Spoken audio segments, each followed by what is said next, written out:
This is Dan with Gears and Gadgets. Thanks for tuning in. So today we'll be doing an install of the Z-Flash light flashing module for the 2021 Ford F-150. Let's get to it.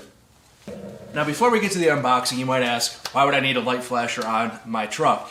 And the answer to that question is construction. I go out on job sites. A lot of times I'm out with a drone, and with that drone, I don't like to be in areas where I'm basically by myself, and people might think that I'm up to no good. So it's nice to have a light flasher. Kind of shows people that you belong where you're at. So I used to have, well, still have, this Phoenix roof-mounted magnetic light bar. That was what I used on my 2015 GMC Sierra. However, now with the Ford F-150, it's an all-aluminum truck, and I also have a sunroof, which I didn't have before, so the magnets, they don't do me very much good. Now, I also used to have some strobes that were in the grill. I put them in aftermarket. They were switched. It was really nice. And when I saw this Z-Flash, it basically gets rid of the need for any of those aftermarket lights. It just uses your OEM LEDs, which should, in theory, be bright enough. So let's go ahead and get this thing unboxed and go through the installation.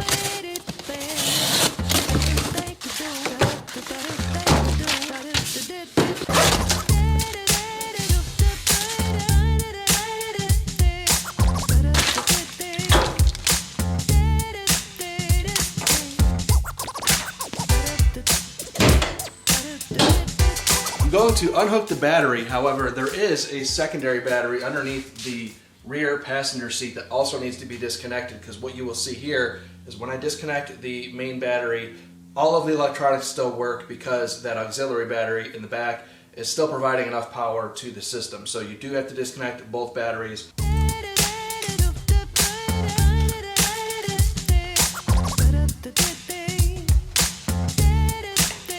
They don't provide a whole lot of extra cable on those, so you gotta put some stuff in there to keep it from making contact. I believe this is only a power boost thing. I don't think that battery in the back, I don't think that's on the V8 or just the regular V6, but correct me in the comments if I'm wrong. So here you can see again, the battery is disconnected, but if I hit the engine start button, everything still fires up and I could start the truck. So I do need to disconnect the battery in the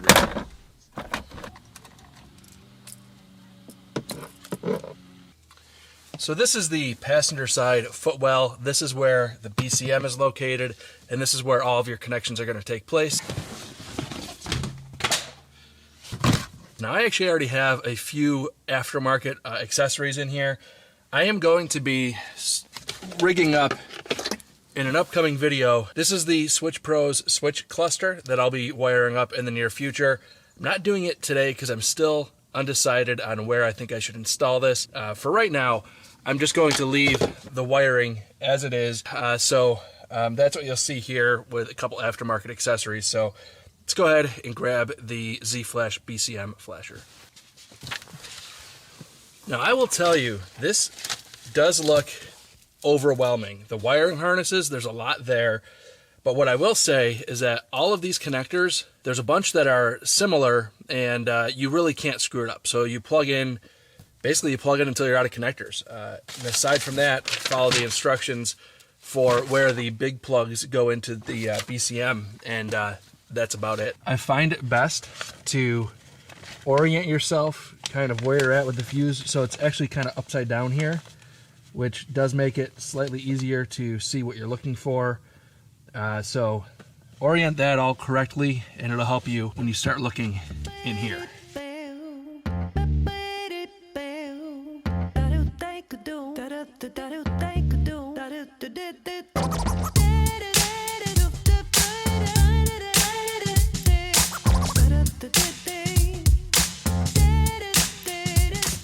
So let's hook my battery back up and see if we don't fry the BCM.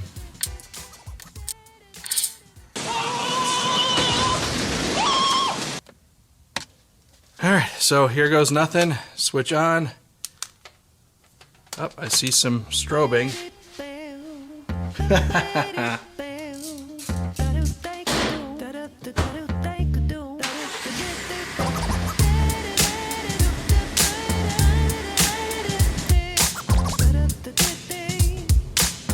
So as I finished the installation of this actually a couple days ago, I wanted to get a couple days of using it to make sure that everything was working okay, and it has been. There's a couple things I want to mention. First and foremost, this is not sponsored. This is something that I saw and just bought myself and wanted to do a review on. First, I'll say the connectors, they're very hard to get into the kind of a tight space with the BCM. It's not so much a Z-Flash problem as it is the OEM wire harness is very, very short. I also want to say I did have a check engine light come on after I hooked the battery back up, but I think it was due to the order that I disconnected and reconnected the batteries. If I had to do it again, I think what I would do is reconnect the main battery first and then the auxiliary second, because what I noticed is I hooked up the auxiliary first and I noticed that the ignition started to do a lot of just ticking and clicking with the key fob being nearby. I don't think that little battery liked being the main source of power when I reconnected everything back up again. So I think that you hook the main battery back up and then the auxiliary, and it alleviates some of that weirdness that I had going on. I mean, that's just my assessment. Take it for what it's worth. I am not really certified to tell you one way or the other how you should handle that situation. So let me know in the comments down below what you think. Also, you're kind of proceeding at your own risk with this. Obviously, I will not take liability for you blowing up your BCM, but that's part of why I wanted to wait a couple days to get this install done, and I'll show you guys the flash patterns in a moment, but proceed with caution. I obviously am doing this to create content for the channel. It's something I wanted to install on the truck, and there's certain risks that may or may not come with it. I feel comfortable hooking this up to the computer system, basically knowing that it's just triggering diagnostic ports to trigger those light flashes. And in terms of LEDs are more capable of cycling on and off than, say, halogen or incandescent bulbs, old school bulbs. So I honestly, personally trust it completely to leave it on my truck. I don't foresee any issues.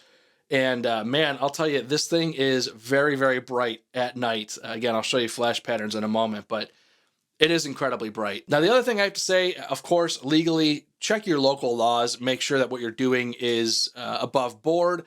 Here in Arizona, as far as emergency lights go, as long as you're showing whites and yellows to the front or reds and yellows to the rear, you're fine.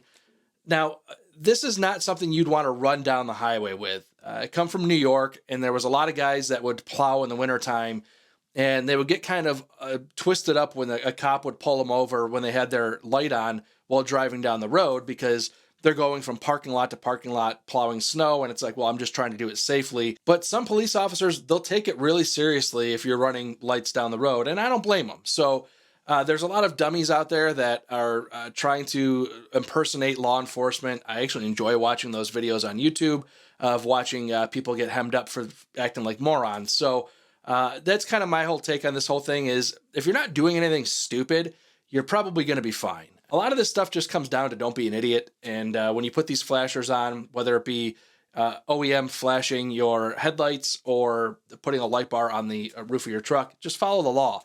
And don't do dumb stuff. So again, not sponsored, but I will include a link in the description down below if you want to check it out. The reason why I did this video is I was looking at it for a 2021 Ford F-150, and I didn't see any videos out there with the flash patterns, so I decided I'd be the one to make it. Why not? So before I go to those flash patterns, again, thank you guys very much for tuning in. If this is your first time tuning in, please hit that subscribe button down below. Remember, likes go a long way to help support the channel. I'll see you guys next time. Here are the flash patterns. Da do, da do, da do, da do, da do, da do, da do, da do, da do.